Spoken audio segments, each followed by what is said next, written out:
Hey guys, this is Anime Explained. It's your boy Hyde, and what if I told you Saitama is more than a gag?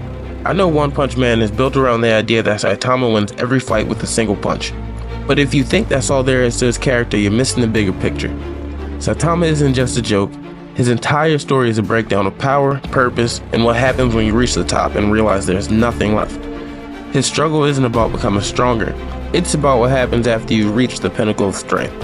So, today, let's get into it. Having overwhelming strength is pretty boring, actually. I became so powerful, no one can beat me.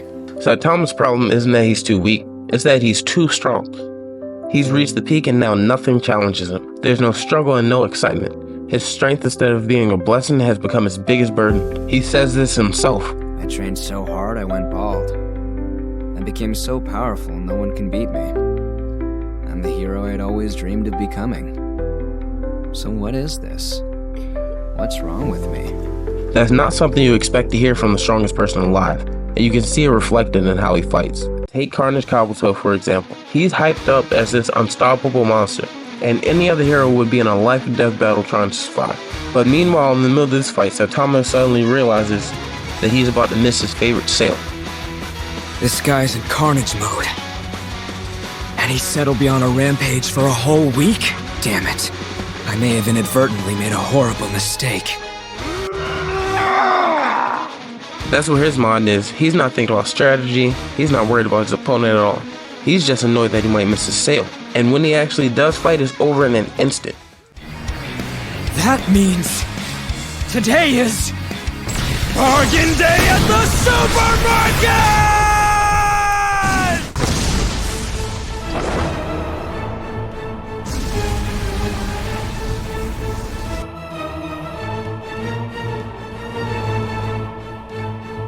Cool. I made it back. Now we can contrast that with the Boros fight. Boros spent his entire life searching for an opponent who can match him. And he finally meets Saitama, and he's convinced that this is the battle that he's been waiting for. He starts to give this long dramatic speech about his suffering, his strength, and his destiny, and Saitama just cuts him off. Shut up.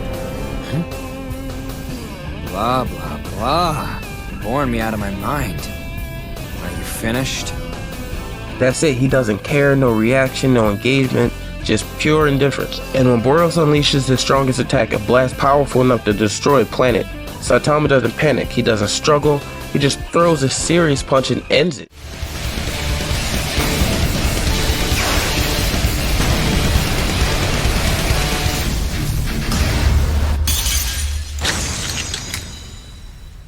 And as Boros is dying, he has an epiphany, realizing that Saitama is still holding back. That's the tragedy of his character. He's so strong that nothing excites him anymore. No matter how powerful the enemy is, it never feels like a real fight.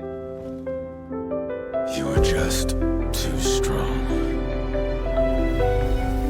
Saitama is the strongest hero in the world, but nobody respects him. The Hero Association ranks him low, and the public thinks he's a fraud. And characters like King, who has no actual combat ability, get all the credit for his victories.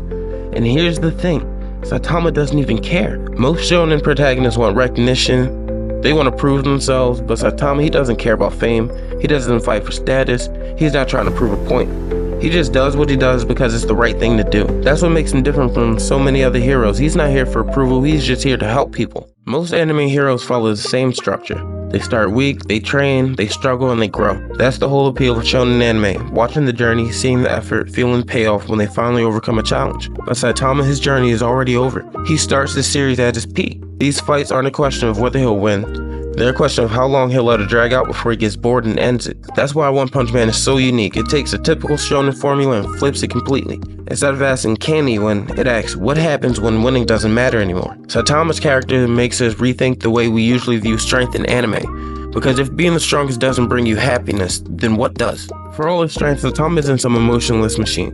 He still has everyday struggles, rent, grocery, boredom, normal things that keep him grounded. And that's what makes his relationships with characters like Genos and King so interesting. Genos is the complete opposite of Saitama. He's obsessed with getting stronger. He trains, he upgrades, he analyzes every battle, trying to improve. Meanwhile, Saitama, who's already won that race, just watches him almost amused, because he knows that once you reach that point, the struggle disappears. And then there's King, the so-called strongest man on earth. King is just an average guy who gets lucky. He has no real strength, no special abilities, just an insane amount of good fortune that's led people to believe he's a legendary warrior. What's funny is that King and Saitama actually bond over things that have nothing to do with fighting. They just hang out, play video games, and talk. Because at the end of the day, even when you're the strongest in the world, you still need human connection. At its core, One Punch Man isn't about fighting, it's about what comes after you've already reached your goal. Saitama doesn't fight to prove anything, he doesn't fight for glory, he fights because, well, what else is he supposed to do? But that's the question. If you've already won, if you've already achieved everything, then what? This is what makes Saitama such a fascinating character. He has everything that most shonen protagonists are working for, and yet he's still searching for something more. And that's the real message behind his story. Strength alone doesn't bring fulfillment. Without challenge, without struggle, without purpose, even the strongest person in the world can feel empty.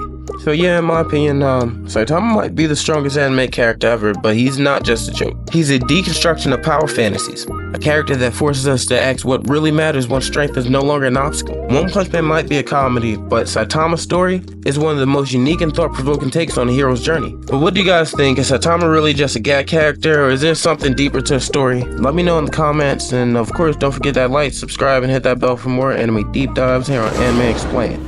Until next time.